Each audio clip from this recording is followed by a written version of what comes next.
So in this video, we are required to divide 3x squared minus 8x plus 4 by 2x. All right, so to make this easy, all I'll just do is I'll write it this way: 3x squared minus 8x plus 4, everything over 2x. Now, this is not in factored form, so I can distribute these two to each of these terms.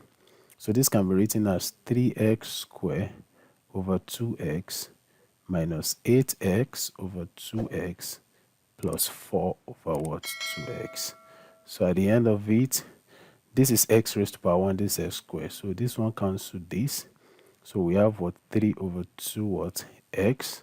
Then minus x cancel x also. 8 minus 8 divided by 2, that is minus 4. Right? Then 2 here 1, 2 in 4, 2. So plus what? 2 over what? 1x, which is the same thing as x. So I hope this video has helped someone. Please don't forget to subscribe, like, and share this video. Thank you for watching my video. See you in the next video. Bye bye.